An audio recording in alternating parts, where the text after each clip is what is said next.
Movie की starting scene में हमें 1996 यानी पास्ट का सीन दिखाया जाता है। वहाँ पर एक आदमी जॉगिंग कर रहा होता है।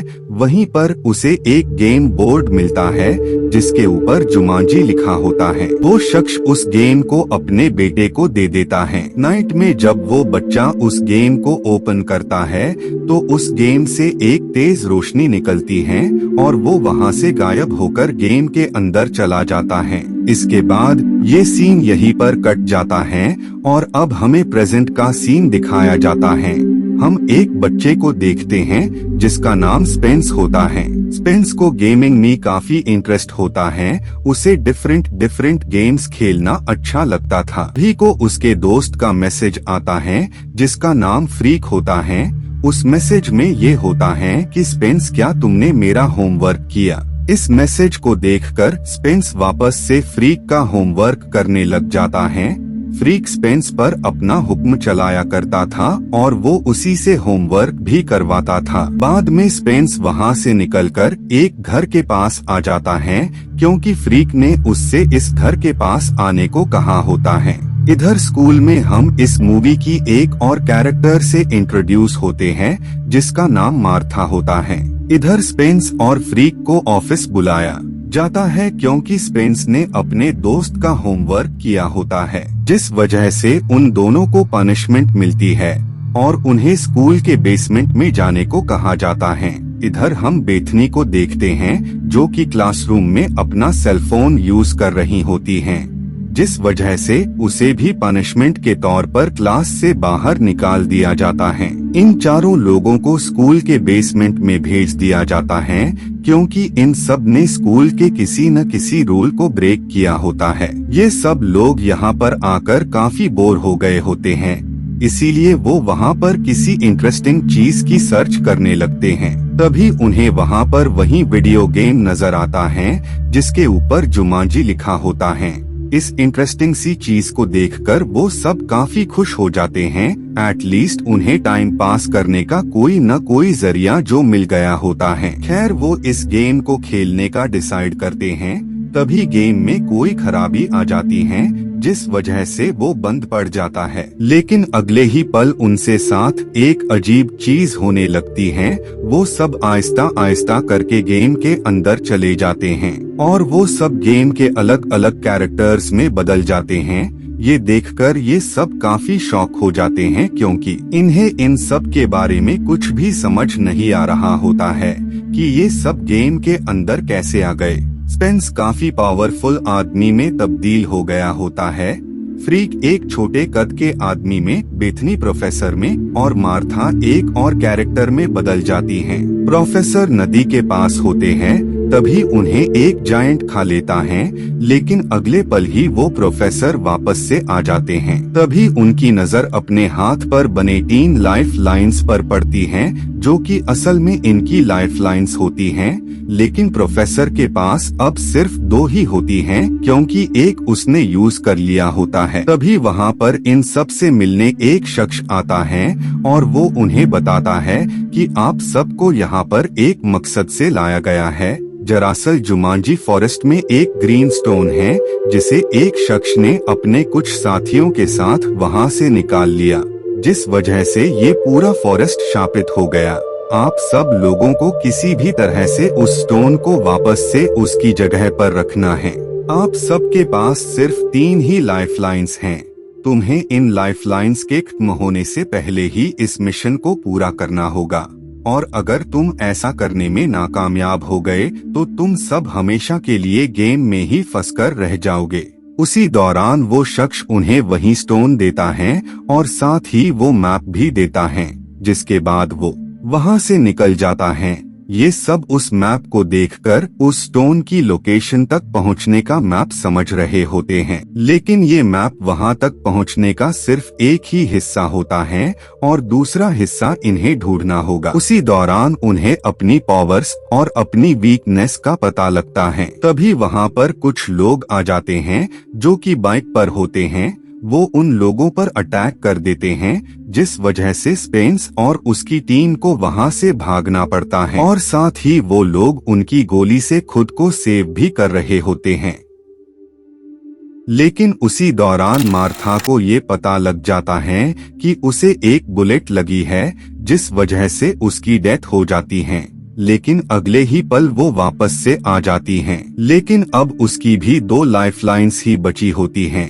तभी स्पेंस की उसके दोस्त से बहस हो जाती है, जिस वजह से वो स्पेस को गिराकर उसकी एक लाइफलाइन खत्म कर देता है।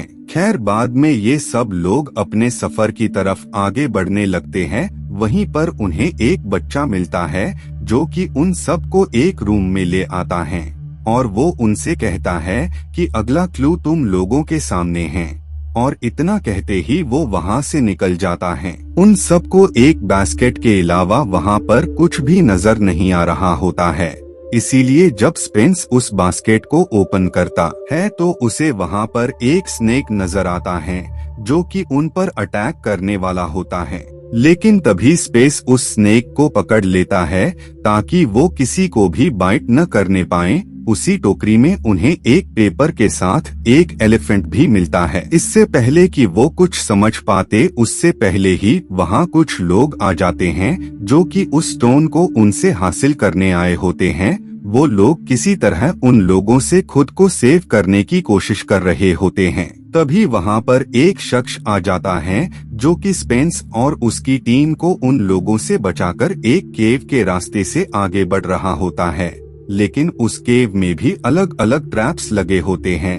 वहाँ पर तेज धार वाले ब्लेड होते हैं जिन ब्लेड से वो सब बच जाते हैं।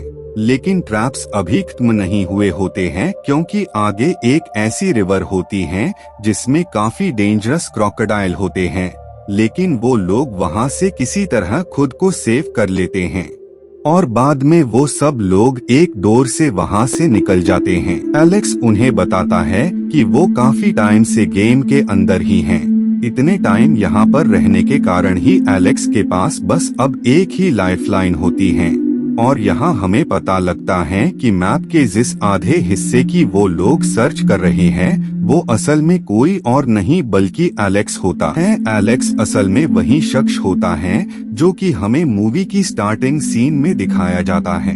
खैर, इसके बाद ये सब लोग आगे बढ़ने लगते हैं। उसी वे में इन्हें कुछ गार्ड्स नजर आते हैं जिस वजह से मार्था को उन लोगों का ध्यान भटकाने के लिए चूज किया जाता है। लेकिन उसी दौरान मार्था से गड़बड़ हो जाती है जिस वजह से उन्हें मार्था पर शक हो जाता है और वो मार्था को पकड़ने वाले होते हैं। लेकिन मार्था उन पर ही अटैक कर देती है और बाद में वो लोग वहाँ से एक हेलीकॉप्टर को ले लेते हैं। जिसके बाद ये सब अपना सफर जारी करते हैं। उसी दौरान इनके हेलीकॉप्टर के पीछे कुछ गेंडे आने लगते हैं और उसी बीच फ्रीक से वो स्टोन नीचे गिर जाता है, जिस वजह से फ्रीक उस स्टोन को लेने के लिए नीचे चला जाता है और वो काफी कोशिशों के बाद स्टोन को लेने में कामयाब हो गया होता है। लेकिन इसके साथ ही वो उन गेंडों के नीचे आकर मारा जाता है।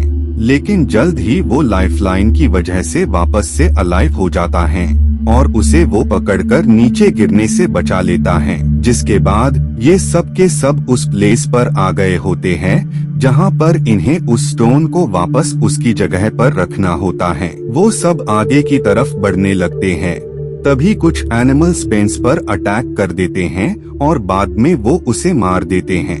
लेकिन स्पेंस लाइफलाइन की वजह से वापस से अलाइव हो जाता है। तभी वहाँ पर वो शख्स आ जाता है जिसने स्टोन को वहाँ से बाहर निकाला होता है, जिससे वो पूरा फॉरेस्ट शापित हो गया होता है। वो शख्स स्पेंस कहता है कि तुम्हारे पास जो पत्थर हैं वो तुम मुझे वापस कर दो। इधर स्पेस के दोस्त के पास एक एलिफेंट आता है जो कि काफी तेजी से बढ़ रहा होता है। लेकिन उस एलिफेंट को स्पेस का दोस्त अपनी तरफ कर लेता है और साथ ही उसके पास जो स्टोन होता है वो उसे फेंक देता है। मार्था स्पेंस को बताती है कि तुम उस स्टोन तक पहुंच जाओ, मैं तुम्हें वो स्टोन लाकर दे दूंगी। जिसके बाद स्पेंस बाइक पर राइड होकर आगे बढ़ने लगता है। इधर मार्था उस स्टोन को लेने जाती है, लेकिन वो स्टोन काफी सारे स्नेक्स के बीच गिरा होता है। लेकिन मार्था जल्द ही उन स्टोन को हासिल कर लेती है। तभी वहाँ पर वो शख्स आ जाता है जो कि उस स्टोन को हासिल करना चाहता था। इसीलिए मार्था एक स्नेक से खुद को बाइट करवा लेती है और वो मारी जाती हैं। लेकिन जल्द ही लाइफलाइन की वजह से वो अलाइव हो जाती हैं और वो स्टोन को उस स्पेंस को दे देती है और बाद में स्पेंस उस स्टोन को वापस से उसकी जगह पर लगा देता है, जिस वजह से फॉरेस्ट वापस से कर्स से आजाद हो जाता है।